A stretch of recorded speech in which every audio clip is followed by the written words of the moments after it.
CVS is consumer value stores. Mm-hmm. Do you think it still is that? Does it still I don't know. That's so interesting. In any sort of conversation, I'm the only one who knows that. I literally thought I was going to have to Google it. I did not know that you would know that. Okay. So I'm going to do the intro again. I have my name tag in my desk, by the way, really? from CVS. Do you really? I love it. I actually want to see it. Okay.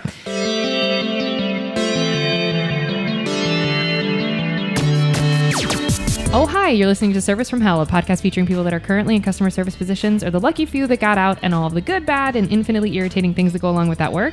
I'm actor and writer Kate Gaffney, and I'm uniquely qualified to discuss this as I used to work at a very busy and very popular comedy club in Los Angeles, and at least one of you listening right now has probably grabbed me and told me you were ready to order when I was running around like a crazy person. So, let's eat! I'd like to welcome our guest, writer and producer Chris Regan. He is back from a long hiatus of being on last week, and now he's back this week. So this is part 2 of 2. So if you haven't listened to part 1 yet, you must go back and listen because Chris is originally from New York City, and that's the only reason to listen. Just kidding. Chris has worked on some of the most well-known TV shows and movies that you have for sure seen, not the least of which are Ted 2, Family Guy, and The Daily Show. He's currently a writer for Family Guy. Chris marks our first guest who is a winner of both a Peabody and an Emmy Award, but he has more than one of each of those, which is a big fat flex. Okay, Chris, so where we left off, we were in the entrees portion of the interview last week, and we were talking about you worked in a CVS at the Newburgh Mall, right? That was the Newburgh Mall? Yep. Okay. You were making $3.33 an hour. $3.35. I'm sorry, I don't listen. $3.35. Let's not cut off your pennies. $3.35 an hour. And okay, so you had just said your friends were like, hey, buy us cigarettes or whatever. And you were like, you tried to be cool, but you're like, nah, I can't do that. Did you have any other experiences there where you were like a little afraid, or did you only really work during the day? You know, the mall closed at like 8 or 9 o'clock at night. And part of Newburgh was kind of a high crime area, but this part of Newburgh was not. So there was never any sort of, like, I don't remember anything criminal happening at all in the mall. So I never felt a tremendous sense of danger, but I'd usually be leaving by 9 or 9:30 at night, and I lived maybe about a 15-minute drive away. So, yeah, I never got the sense that we were going to be robbed or anything. I remember there was a kid, Buddy, who was kind of a tough kid at my high school, who really was pressuring me to sell him and his friends cigarettes. And, I was just like, Buddy, you're a year behind me. I can't buy these. Also, your name is Buddy. You should be 6, and you should have to mature out of that name. So no, sir, we will not. But yeah, I dealt with weirdos, and I dealt with mean people. Old people are almost uniform, or back then were almost uniformly mean to people in a name tag. Yeah. I encountered very few sweet old people. Really? Like, what would they be mean to you about? Oh, just like, if you didn't answer them immediately. I remember there was some old guy who just kept demanding medicated powder. And I'm like, what the fuck is medicated powder for itching? Well, that was going to be my question. And I said, well, what particular? I need medicated powder. Can't you hear me? And I'm like, well, do you need it for? I need medicated powder. Oh my God. And I tell you, my drive home in my 78 Plymouth Colt that night, I had so many comebacks for this old SOB. I'm sure he's very probably dead. fought, certainly dead, probably fought in World War II or whatever, so I'll give him maybe a little bit of a pass. But yeah, usually old people were really, really cranky. And I also think it was old people, it's the mid-'80s, had gone through the 70s, and were like, all young people are worthless now, so. Which is what everybody's doing now. That's fun.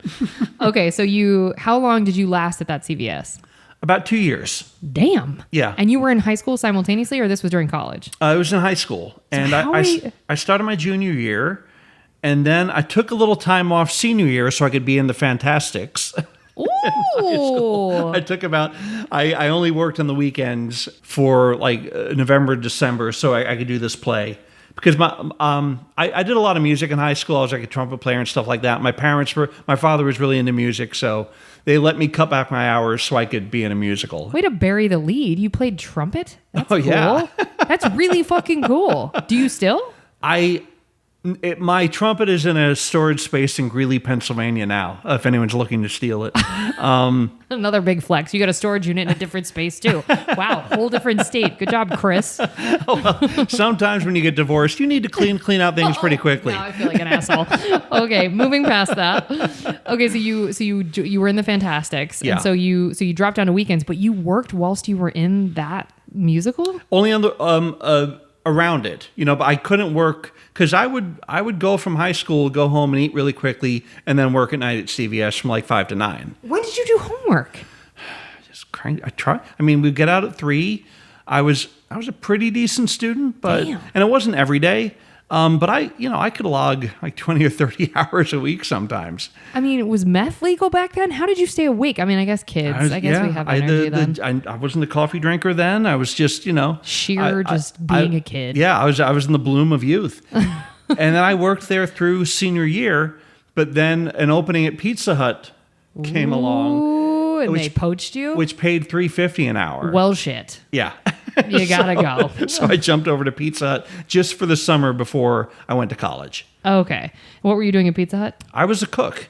Oh, God. Yeah. Was it so hot? It was so hot. It was so hot, and it was such a crazy place because everyone there was kind of nuts. What? In the kitchen. What? Wait. For the first time ever on this podcast, someone's accused kitchen staff of being not well. That never happens, Chris. Only at this Pizza Hut. It was one of the old standalone Pizza Huts, which I don't think. Well, there used to be restaurants with parking lots, and they had booths and tables and stuff like that, a big salad bar. Yeah. And we had waitresses, no waiters, just waitresses. They did not split tips with the kitchen staff. Well, damn, that's rude. Yeah, but I didn't know until years later that was done, but we did not get that in the kitchen. And when I worked at Pizza Hut, there was a ranking system in the kitchen. Who knew that pizza was so political? Oh, it was. Well, your first name tag said Chris Trainee. Chris, these name tags are so significant in this history of your life. Do you wear a name tag to Family Guy? Like, this feels like such an important evolution of yours. I consider it such. It was really a driving force in my life that at some point I'm not going to wear a name tag. Oh, why? I keep trying to do a joke and then you say, here's something very sad.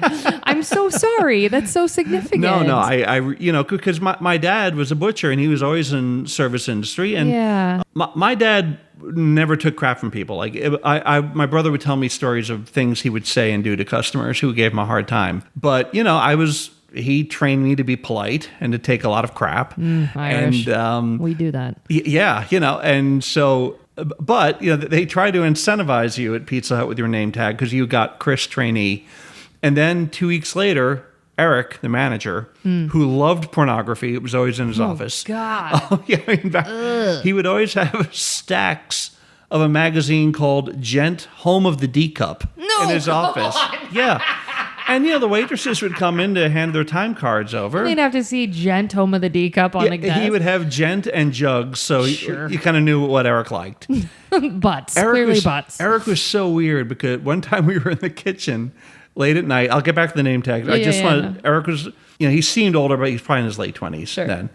And I don't know if he'd taken a couple of pulls in his car or something, but he was a little loopy. Pulls for the non-Irish crowd means drinking beers. I love it. And we had a radio in the kitchen, and Smuggler's Blues came on, a Glenn Frey song that was very popular in like 1984, 85. And there's a real cheesy guitar solo, and Eric began air guitaring to it. And then he's like, come on, Chris, get into it. And I'm making a pizza. I'm like, no. Am I supposed to air guitar with you? and then he's like, I love rock and roll. I really like John McCartney. I'm like, no. Who gets a Beatles name wrong? No.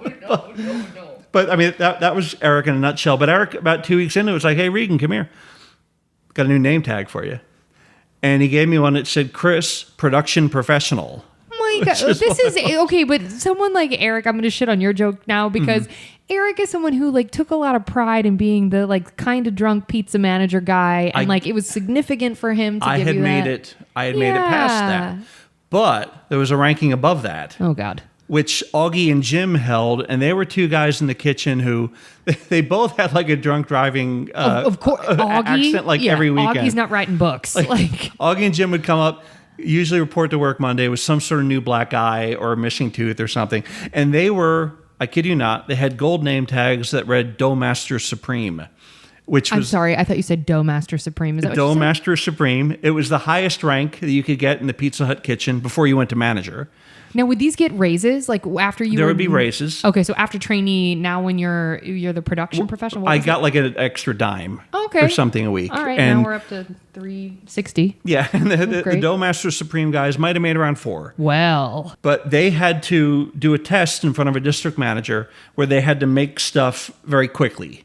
And Pizza Hut had some of the best pizza I have ever had in my life. So like, I appreciate this kind of shit. Well, to be it's honest. Consistency. Yeah. You know, every large, I can remember, well, back then, every large pie, large pepperoni had 52 slices of pepperoni on it. That's awesome. Yeah, it had a big chart and we had all your baskets, and they really took pride in that. Yeah. And they took a lot of the guesswork out of it. So ideally, the product would always be great and the same until like Augie or Jim, both of whom had braces. And DUIs. Yeah, someone returned a pizza that had a braces rubber band in it. No, yeah. no, I'm gonna be sick. It's so fucking gross, Chris. Oh my god. And Augie and Jim were like, probably the production professional. I'm like, I don't have braces. You stupid fuck. I'm not the guy. God. But you would do a test in front of the district manager. He'd be there with a stopwatch. Damn. And, if you could hit all your marks under this, you became Doughmaster Supreme. Damn. And Augie and Jim were so... They weren't the sharpest knives in the drawer. What? Like we had, when you took a big pan out of the conveyor belt oven, you grabbed a specially made wrench, you slipped the pizza out of the pan onto the cutting board, and then there was a hot pan shelf and a cold pan shelf. And then you would put the hot pan shelf where it was marked hot pans, so when you would grab to get into their pie, you wouldn't hit... Burn your fucking hands. Yeah. Augie and Jim could never get that straight. How? How is that hard? And I would burn my hand. And, oh my God, And Chris. it was, I developed a bit of a rougher edge working in a kitchen. I'd be like, God damn it, Augie, you put a hot pan in the cold pan area.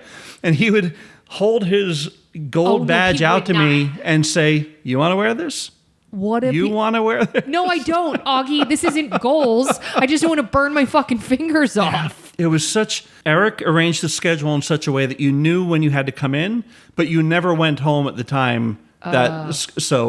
Every day was like an 8 or 10 hour day. And this was my summer before I went to college, so I just needed to make as much money as possible. Oh my God. So every day was a 10-hour day there. And I think sometimes he would knock it to like 8 on the time card. So he was cheating you out of hours? That's gross. I think it was like, well, you could also lose your job, because I think at my age.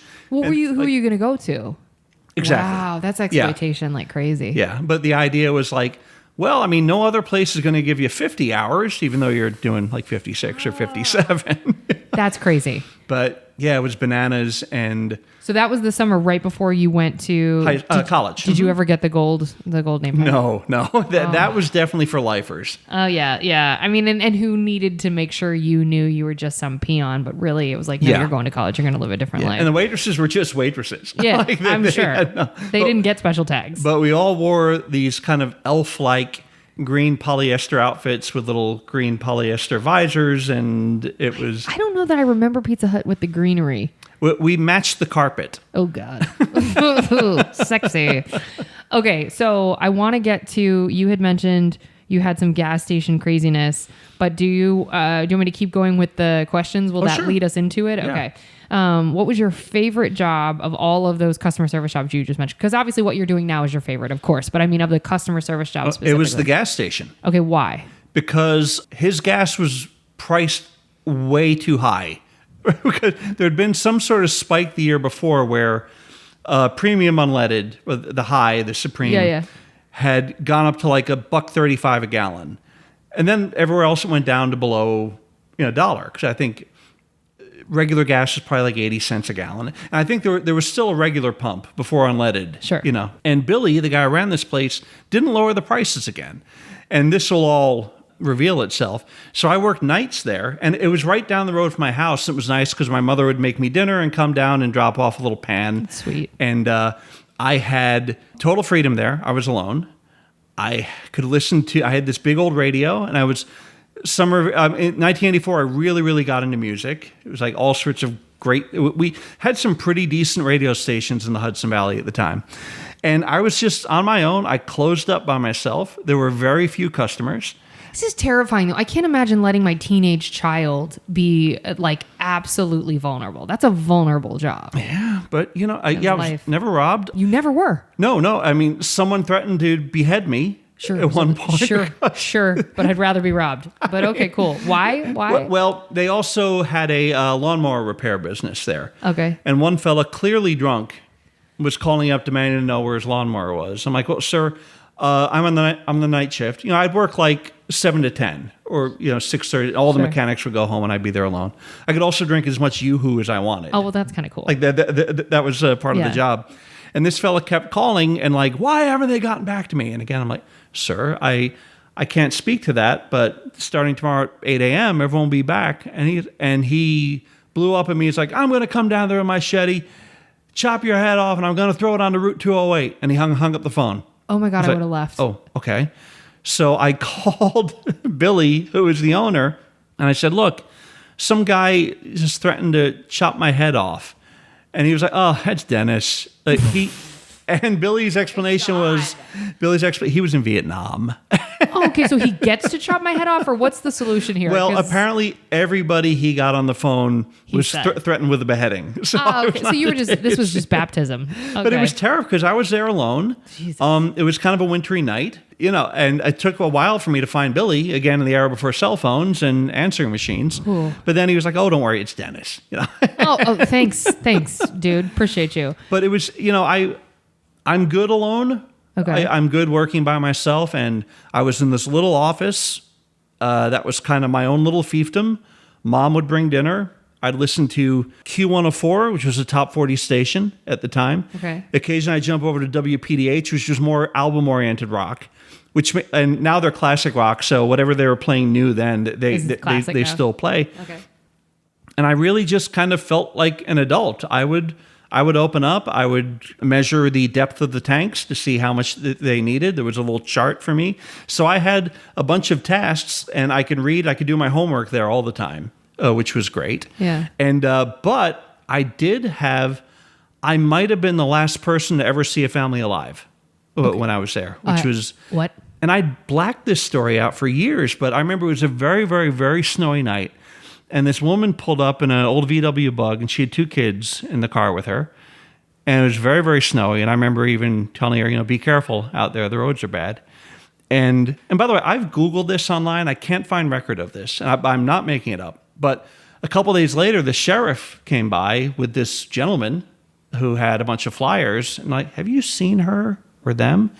I was like, I did see them, and I was like, it's 4 nights ago during the storm. They came by and filled up, and they were heading up toward I told them the direction they headed. I didn't know. I mean, we were at a crossroads, and they headed north. And this woman vanished with the 2 kids. And then the cops came back to, they questioned me one more time about like how she seemed and this, that, and that. And she couldn't have been nicer. And the kids were, just kids in the backseat of an old VW. And what happened was it was so snowy, and we had a lot of apple orchards up there. And they have something called spray ponds, which are man-made ponds where they draw water to put in the sprayers for to spray, these tractors. And she skidded off the road and went down a hill and went into the pond, broke through the ice, and the car submerged. And it was snowing so heavily that night, the pond and the tracks were covered up again by the next morning. And I think some time went by when there was a thaw, and they figured out that her car had gone, and she and the kids had drowned. And I remember I hadn't thought about this in years. And one time I was watching some sort of news story about a similar case where some internet divers like found some car that had gone into a canal. I was like, oh my God, I remember that story. And I've since Googled. I don't really have enough information to do a full Google of it, because I think I'm like, well, it might have been December of '83, like just kind of going back and forth in my head. But yeah, I think I was the last guy to ever see this poor woman and her kids. Oh, I keep getting alive. chills. Yeah, that's so crazy. That's the craziest story that I think I've heard on the podcast. And like that tracks for like a gas station is almost always involved in these. I listen to a lot of crime podcasts and like watch those shows. A gas station attendant becomes part of the narrative at some point because filling up and the vulnerability of like being by yourself at night and oh my God. But I remember just the minutia of what the cops were asking me about. I'm like, I said hello. I told her to be careful. I said good night, be safe. Were they implying that you would have somehow been involved, or were they trying to? I think they were trying to determine if she had run away, if maybe her husband has something to do with that. I think they were, and this was the era before true crime. I know everyone's an expert now. I wasn't then, but I really thought it was curious that the cops came back and we're just kind of asking me the same questions over and I mean, maybe I was a suspect. They don't know either. How old would you have been at that time? Like 15, 16? 16 or 17. Oh, that would have overwhelmed me. That would overwhelm me now. But, good. Wow. Okay, but that was still your favorite job, even though you were responsible for a murder of 3 people. Wow. Well, I mean, I think that's a valuable experience. No question. And I did not have that with Gent, the home of the D cup, and everything in the Pizza Hut kitchen. But having a crazy person threaten your life, being tangentially involved with a tremendous tragedy. I mean, I think you don't often get that with a minimum wage job. No, that's right. That's right. And I was being paid off the books, which comes to the other point. Billy, I think, was running some kind of scam there. No question. Yeah. And I showed up one Saturday to work, and Billy owed me $75, and there was an out of business sign on the gas station. And so you never got that money? Nope. Wow. So Billy still owes you money. No, it's now 40 years, but Billy owes you $6,000. But Billy came into the drugstore about a year later on my line, and I could see him like not looking at me. And I'm like, Billy, hey. Like, oh, hey, how's it going, man? How's it going? I'm like, you owe me a little money. Good for you. I was going to ask if you mentioned it. Good for you. And he was like, oh, man, I don't know about that. And then he just kind of got out of the store. Oh, I wouldn't have sold him anything. I would have been like, you're 75 in the hole, so I don't know how you're going to buy those, Rolos or whatever the hell's in your hand. Like, he was there with his wife, so I didn't want to. But, I mean, $75 adjusted for inflation in 1983. That's a lot of money. Yeah. And being paid off the books, like, he would show up and like, what do I owe you? I'd be like, you owe me $45. Okay, yeah, and he would hand it to me. Wow. But he was running up a tab to about $75 because I think I'd worked a week and a half or something, and then were they actually closed? Like you would go back like a week later? Oh yeah, it was and gone. For sure, it was for sure closed. Okay. Yeah. What's your least favorite of all the jobs you've had, customer service wise?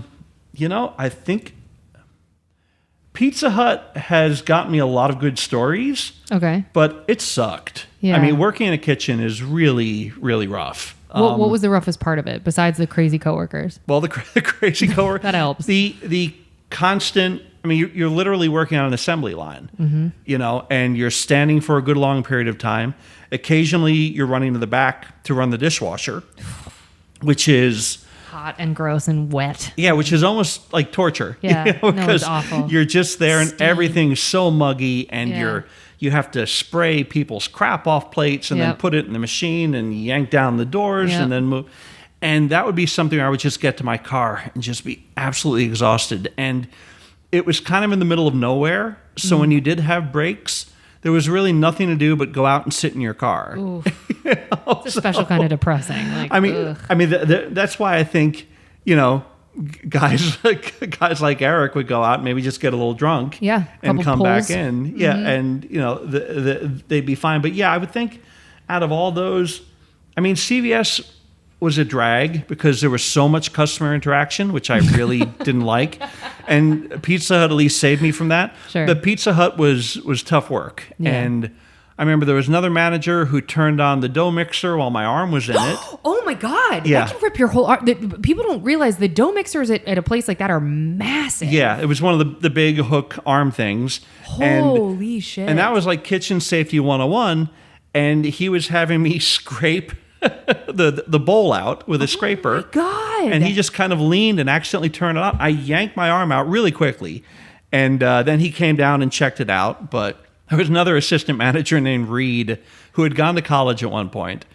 And he would use his old college ID to scrape the dough roller. And he would always say, "It's the only thing this is good for now." And I'm like, Ooh, what happened in your life? Yeah, Holy shit. he'd gone to SUNY Potsdam for agriculture at some point in the 70s. That's what I would make out on his old college ID. Got it. And I guess he didn't become a super farmer. Well, he may have been a farmer of some kind. So good job him. But I think he was also another passionate alcoholic there. As there are a lot in the north of the country. It's pretty dark up there. Okay, so what's the weirdest thing you were asked to do whilst you were on the clock at any of these jobs? I think one time in CVS, I was there late. We were getting ready to close. And this guy came in, obviously drunk, with two women who seemed like kind of drunk party girls. They weren't youngsters. They were probably in their early 30s. And there was a Ground Round restaurant in the restaurant. I remember Ground Round. I had a birthday party at Ground Round. And I think that was the only place in the mall that served alcohol. Oh, shit. So I think they might have been getting their drink on there. And I think it was maybe a three-way that was about to happen. Yeah. Because he comes in and just bellows at me and says, "Where are the raincoats to take a shower?" Ooh. And I was like, Ooh. I'm like, oh, what? And then the women laughed, humiliating. He's like, "Come on, where are the raincoats to take a shower? Come on, where are they?" And I'm like, "I don't know what those are." And then he's like, "Come on, man, rubbers." Oh, I'm so sorry. So he wanted to know where the condoms were, and I was like, You could have just said condoms, bro. yeah. Like, And then I'm like, oh, they're at the end of aisle 3 or wherever they were. And then he kind of staggers down the aisle, and the girls are yelling at him, "They're at aisle 3. No, you're in aisle 4. And there were a couple of customers. I was just so mortified and embarrassed because that was a time in my life where I had no need for condoms or raincoats to take a shower or rubbers. And yes, I would say that was the most embarrassing thing I was ever asked for. yeah, that's pretty embarrassing. I mean, oftentimes when you're behind a counter, no one's asking you, to do too much. I was asked to do some crazy stuff when I mowed lawns at an Air National Guard base. Okay, and we do need to get. So you had said you in the previous episode you were sprayed with a chemical. What did you call it? It's a defoliant. Defoliant. Yeah. Okay, please. So as one of the jobs that Chris mentioned last time, it was cutting the lawn. At an International Guard base. So what is defoliant? Well, defoliant is what they use in Vietnam, like Agent Orange, to take leaves off of trees and kill weeds so you can see your enemy and bomb them. And like I said, this is an Air National Guard base. It's Stewart International Airport in upstate New York, the longest runway in the world, by the way. Mm-hmm. And I worked for Lockheed, the military contractor. Yeah, sure. But Lockheed then used to have something called Lockheed Air Terminal, which was just maintenance on airports. And a neighbor of ours worked there as a secretary for the National Guard and got me a job there. And that was a lot of lifers who were guys who mowed lawns. And every summer, they would take 3 college kids who were usually connected to an officer or a civilian who worked on the base. So we were there.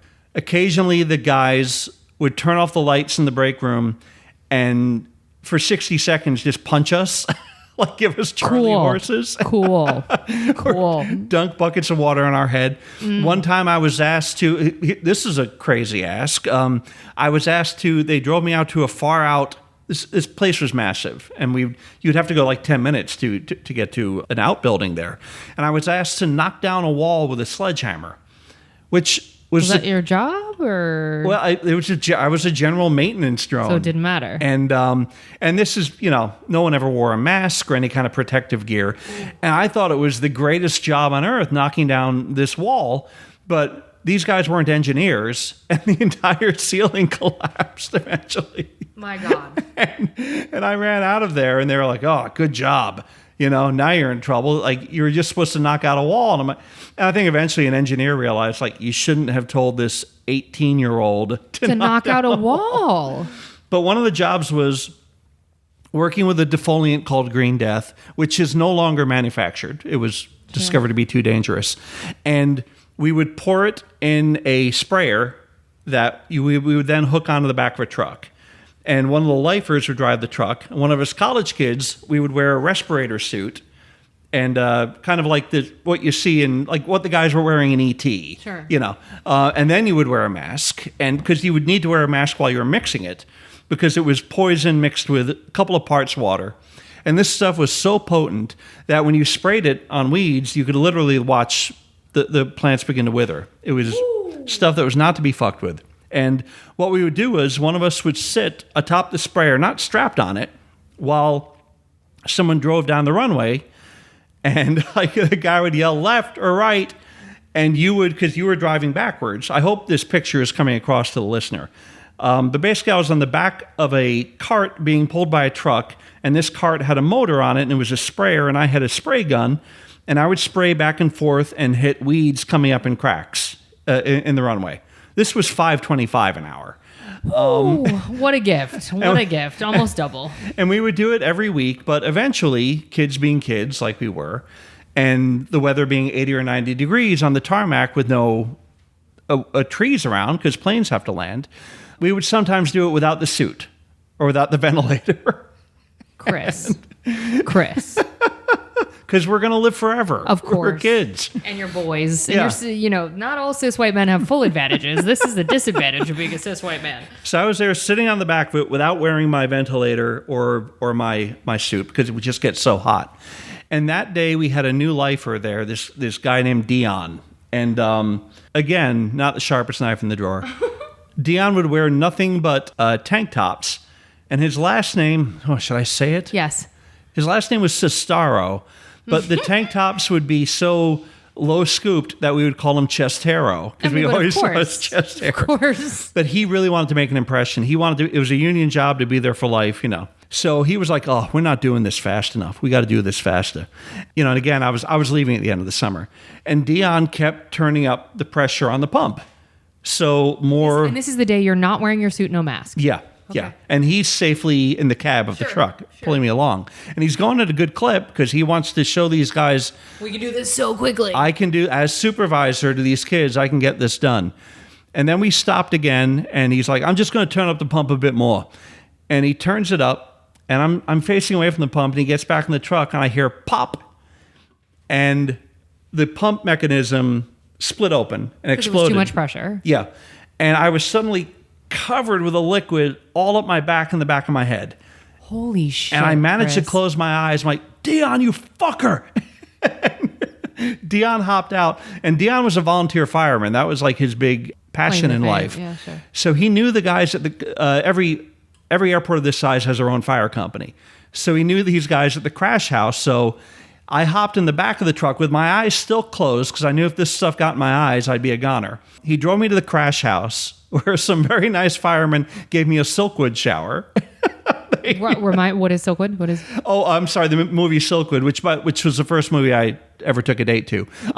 It's about Meryl Streep's in it. She gets contaminated with nuclear waste. She works they pee on her or something? No. They just strip off your clothes and scrub you down. Oh, God. And that's what these nice firemen gave me.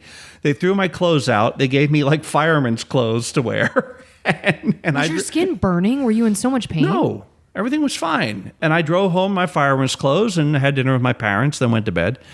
And I went back to work the next day. I reported at 9 a.m. or whatever we were supposed to. And the supervisor was like, you got to go to Lockheed.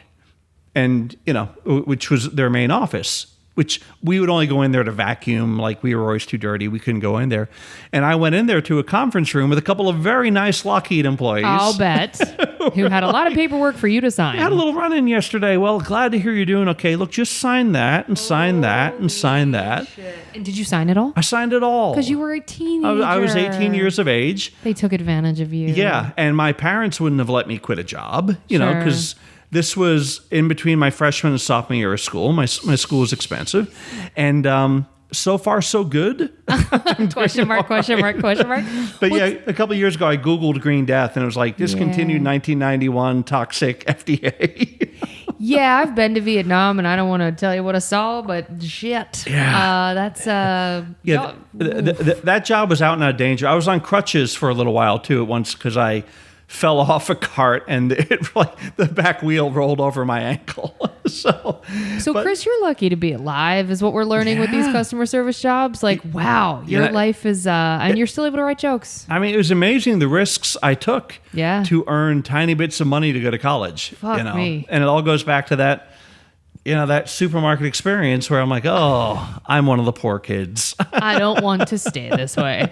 Okay, so least favorite was Pizza Hut. The weirdest thing you've been asked, we covered.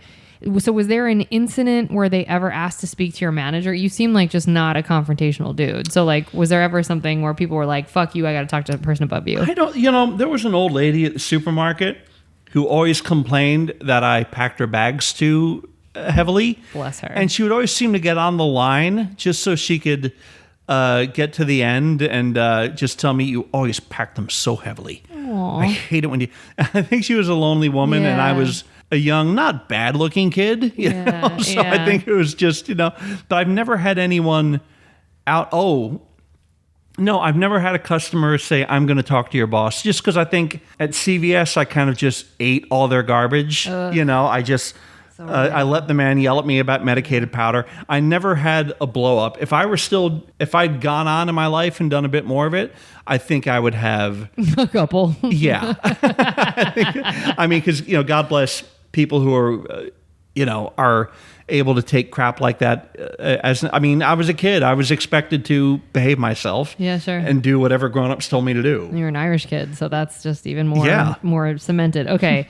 So that didn't happen. That's good. You were about to say something though. You said, "Oh," and then you said, "No, not a story."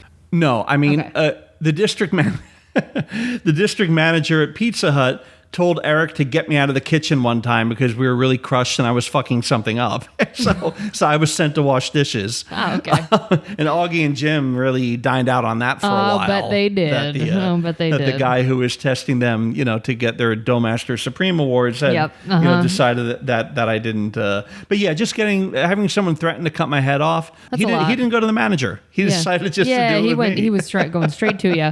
God bless Vietnam. Maybe he had exposure to that same chemical. Mm-hmm. Okay, what's the last straw? Was there ever like a job where you were like, burn this down, I'm done? Or that was TV. Yeah. So was there a moment in the TV jobs where you were like, I'm out, where you had a whole to do, or did you always leave sort of gracefully and say, I'm out of here? There's only one job in television that I quit without having another job to go to, just because I found it intolerable. And it was a lose-lose situation. And my ex-wife at the time, who had gone to law school out here in LA, she'd gotten a job as a lawyer. So she was kind of like, why don't you leave and find something else to do? Because it was such a terrible job, and it was kind of a high-profile, terrible job that I was having meetings, and I was saying that, I'll say it, I worked on Lopez Tonight. I think I may have mentioned already that was... And I would mention, and people would kind of look at me like, hey, what's going on over there? Because you were like not able to even hide that you were having a hard time. No, just because there was such a stink on the show. And, it was an impossible situation where it was never going to be a good show. Sure. So that was really a take this job and shove it kind of thing. Yeah. Like just sort of my contract was up. Hey, let's talk about next season. And I was like, no. So you didn't leave mid-season, like you honored your contract. I stuck it out to the end. And, they were happy to have me back for a second season, but I was happy to say no. Absolutely not. I can't do this anymore. Okay. And, the year after that was pretty lean. Like I was at some points like, what did I do? Should I have done that? But, everyone has an off year. Yeah, and your sanity is more of value than that. Yeah, but I don't think I ever, in a service job, ever had the courage to... Yeah, me neither. Yeah. Tell them to fuck off. Okay. Have you ever gotten into it with a customer and told a customer to F off, like just, screw you or anything, any confrontations with customers? I've done that with fellow shoppers at stores. But nice, but not in a job setting? I got into a big fight with an old lady at Santa Monica Seafood one day. Over what? Over a left turn. As one does. This is how you show you're from New York. I mean, she was totally, obviously a West Side older woman. Sure. And I was coming... I don't know if we're necessarily... Who cares? People want to hear it. I was coming up to make the right in the parking lot. She was there at the left. She was waiting a while because it was a left, and that's a busy place. Sure. And I made the right, which the right away. Yeah, I was doing the right is always faster. And then I was shopping, and this old woman comes up to me. He's like, "You saw me with my left turn signal on, didn't you?" And I was like, "Oh, getting in here?" I was like, "Yes." He's like, "Well, why didn't you let me in?" I'm like, "You didn't have the right of way." And she just began to needle me, and I was like, "Would you fuck off?" Good for you. Good for you. and she kind of laughed it off. And I was shopping around again, and she was going to check off, and she comes up to behind me, and she's like, "Just so you know, I'm still your friend." And then loudly, I was like, "Fuck off. You had it. And that was the kind of thing where, the people working there in those service jobs, like, oh, someone's going psycho today. You gave them a good story. So it was a tangential story. But yeah, I've always, and it might stem from my service days, just old people needling me really gets under my skin. Yeah, sure. You can only everybody's got a threshold of shit that they can tolerate. Yeah. And that's okay.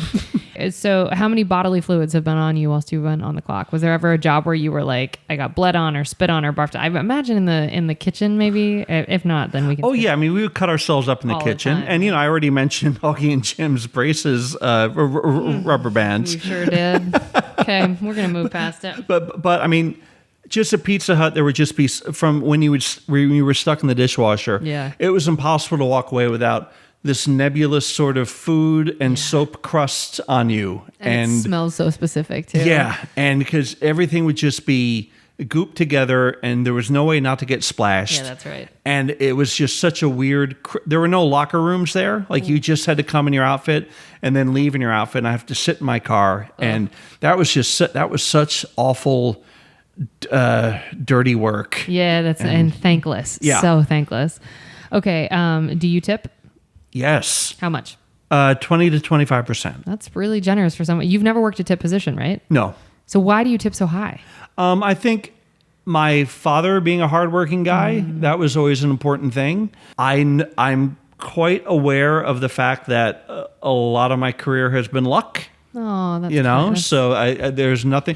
I think there's always, particularly when you're doing a career like mine, there's always something like this could all fall apart at some point. And I think growing up in a situation where there was always a degree of economic anxiety growing up, because my folks didn't have a lot of money. My mother was sick for many years. So I think there's always something in the back of my mind, like this could all go away. Wow. And I could, at some point, need a job. You know, I'm in a position where I can do it. I've never been, despite the worst service, I've never been you're getting nothing. Oh, you're not that way. Yeah. Okay. Yeah. So no matter, even if they are awful to you, you will still tip.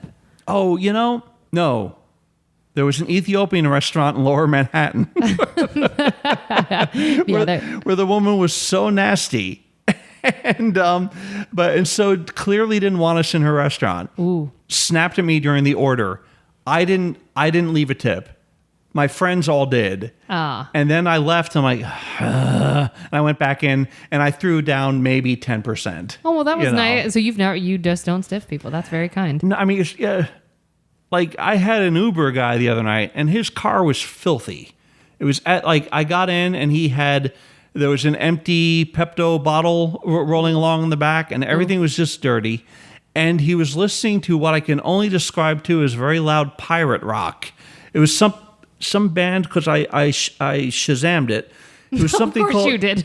It was something called a band called Blind Guardian. Now I want to look them up. And it was almost just like Andrew Lloyd Webber stuff, but it was all about dropping anchor and turning into the wind and stuff.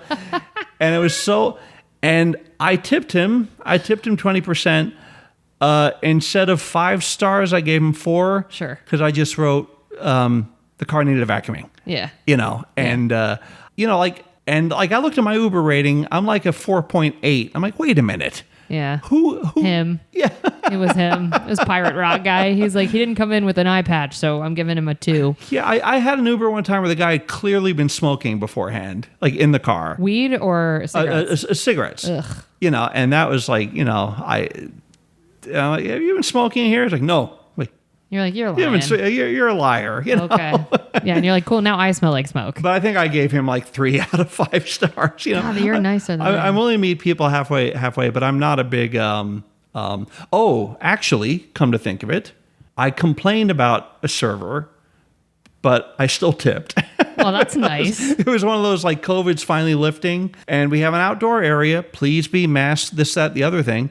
And our waitress was talking to 2 old guys at the next table, talking about like, well, this COVID thing is really political, isn't it? Blah, blah, blah. And just being a total anti-masker and anti-vaxxer. And I wrote to the manager of the restaurant and just being like, hey, if you want people to come in, maybe don't have that conversation. You can have that opinion, but maybe just don't be so... keep it to yourself, not be blaring it. I never heard back. So of course not. For all I know, the manager... It was a restaurant in Santa Monica. For all I know, they were all anti-vaxxers. Yeah, they don't care either. Okay, and have you ever been fired from a customer service job? I was one time, I was working for a guy who was laying carpet one day. It was, he was the brother of the woman who used to do my mother's hair. And it was, I think, right before I got the airport job. And they picked me up in a van, him and another guy, and I was wedged between them. And we were going around laying carpet. And they were both tradesmen. Like, he was like the master. This other guy was an apprentice, and I was just going to help out.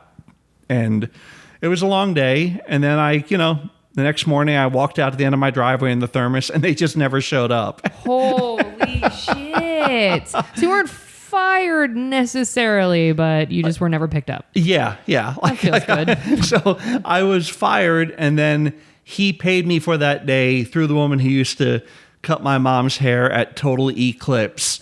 And I got my $30 for the day or whatever. Like, cool, thanks. This is actually best case scenario. But I mean, it's very hard work. I never laid carpet before. Yeah. And, I don't remember doing anything wrong, but I don't remember having a natural gift for it either. So, okay, last question in this section. The worst customer that you had to interact with, or an archetype. I think you've kind of described the pestering, not listening to you, asking you a lot of questions. Is that the medicated powder people who didn't want to powder. hear any nuance or anything. They just were snapping their fingers, and you needed to give them an answer right away. Yeah. And there were a lot of that at CVS. I People bet. are just running in. There's a whole bunch of stuff. Where's this, that, and the other thing? Sir, I'm with a customer right now. Where is this, this, that, and the other thing? And, that was, and I remember around the holidays at CVS, it was really, really tough. Yeah. The lines would be long. People would be getting last minute things. I remember closing up on Christmas Eve one time. And the last two customers were online. There was a young guy and obviously his dad. And, I'm just like, guys, get out of the store. I want to go home. And they walk up, and the young guy says, a carton of Marlboro.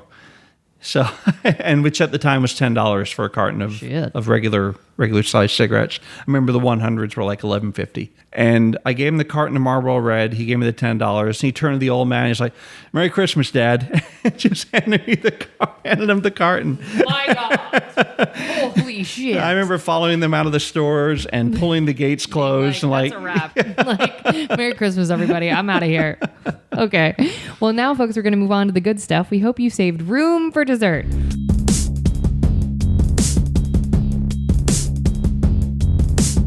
Okay. What's the nicest thing a customer has done for you whilst you were working?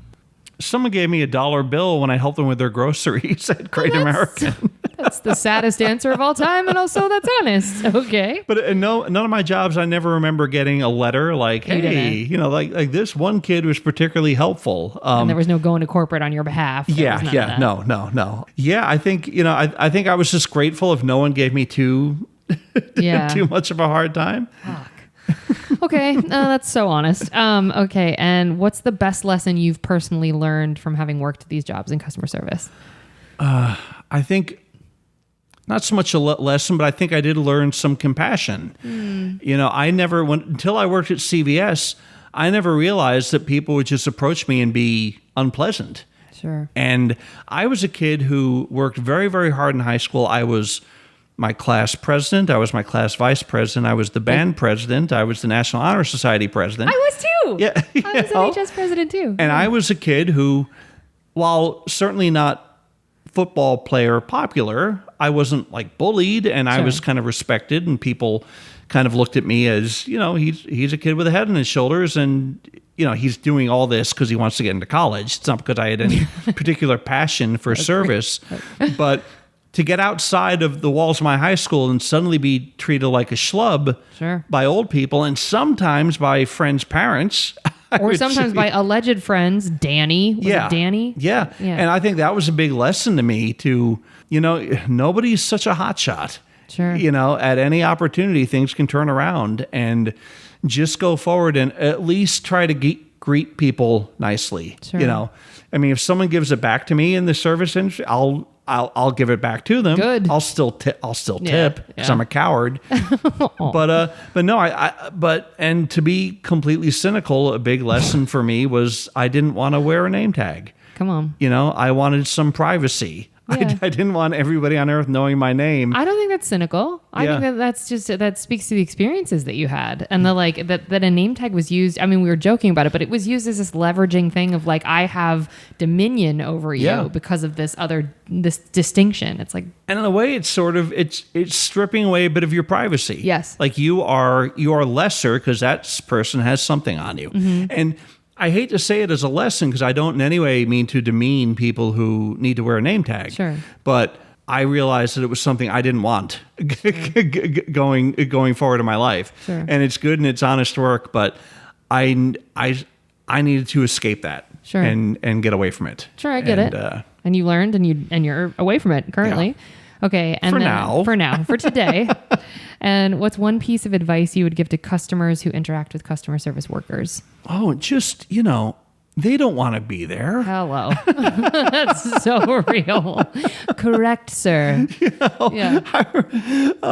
And they're probably working harder than you are. Sure. It's occasionally I find myself like if I'm shopping, can I help you, sir? I'm like, no, or he asked me, I have to, but then I have to remind myself like they aren't doing that out of their own free will. That's right. There's been some memo from the head office at Consumer Value Stores that you need to run out there and hit somebody and talk to them. And part of your work is commission, and I can maybe take it easy. Yeah. And I can say, no, I'm good, and go on with my day. And I think they call them touchstones or something like that. You have to touch, whether it be verbal or physical. There has to be some sort of touch with every customer in certain spaces. And like, no thanks. Yeah. No thanks. And, it's exhausting.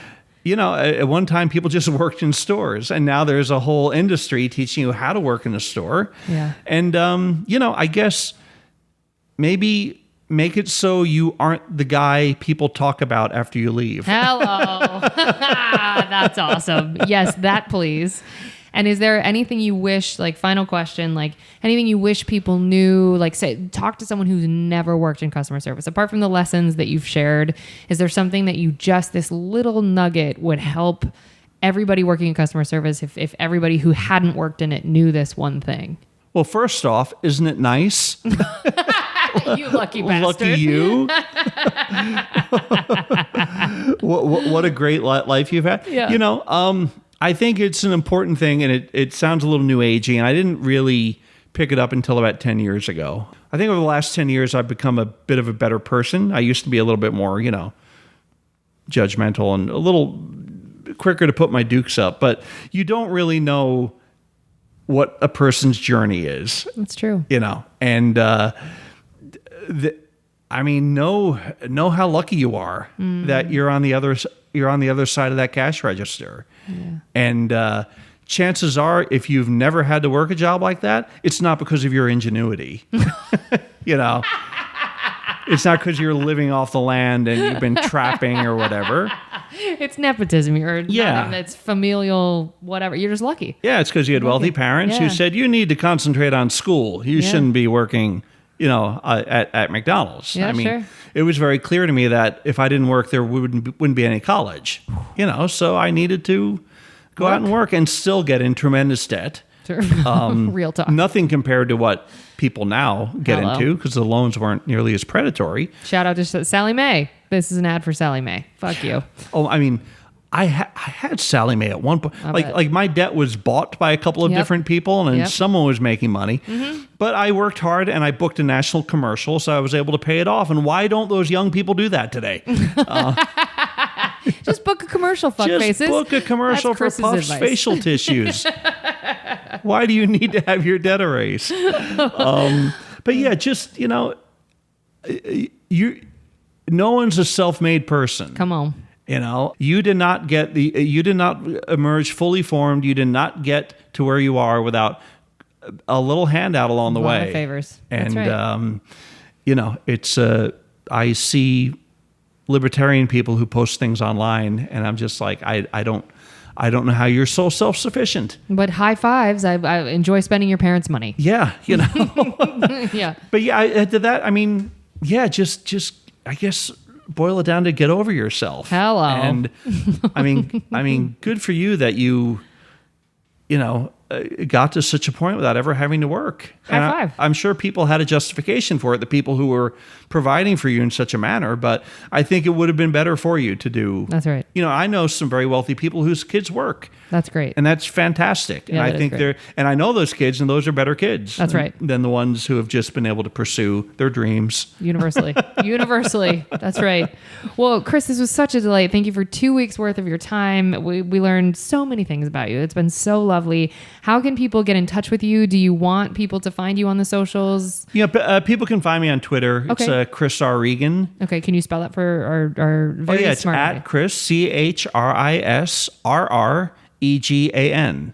Okay. And I really, I know people hate Twitter. I really like Twitter. You're good at it, though. Thank you. I mean, I really, I really loved writing jokes, and that's not so much a part of my life now. I mean, Family Guy is a very joke-heavy show, but I like politics and history and stuff like that, and I like to joke about that, and it's a nice outlet for it. And I often tweet in such a way that people can't reply. Smart. Because I don't need help. I've You've been doing this a long time. You're not looking for notes. Morgan Murphy, a great comic and writer, wrote on Twitter very early on when I joined, until Twitter, I never knew that my jokes had answers. She's so funny. I delight with her. She's writing on a show right now, I think. Anyway. Oh, I'm sure. It's not about her. So great. So follow you on Twitter, but no notes for the jokes is what. So that's a note to our audience. Good to know. And watch Family Guy. I think it's still a great, consistent show. You can watch it on Network or Hulu. It is on Hulu. The Jersey Boar, right? The Jersey Boar. That's the most recent. That was the most recent episode I wrote. Yeah. Okay, and that is season 20, and it's the last episode of the season, right? Or second to last. It was, and I think it. I don't know when this is going to be on, but I think it repeats this Sunday. Amazing. Yeah. So, okay. But you can watch it on Hulu. I just watched it today, actually.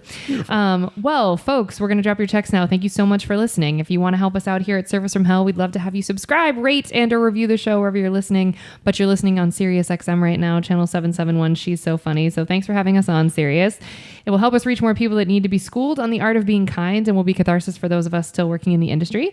If you want to get in touch with us here at Service from Hell directly, send us your receipts to servicefromhellpodcast@gmail.com. We'd love to hear from you. Remember, if you can't afford a tip, you can't afford to go out. So don't be garbage and be good to people. It's easier that way. Thanks, Chris. This was super great. Thanks you for having me on. All right, folks. Thanks for listening. Good night.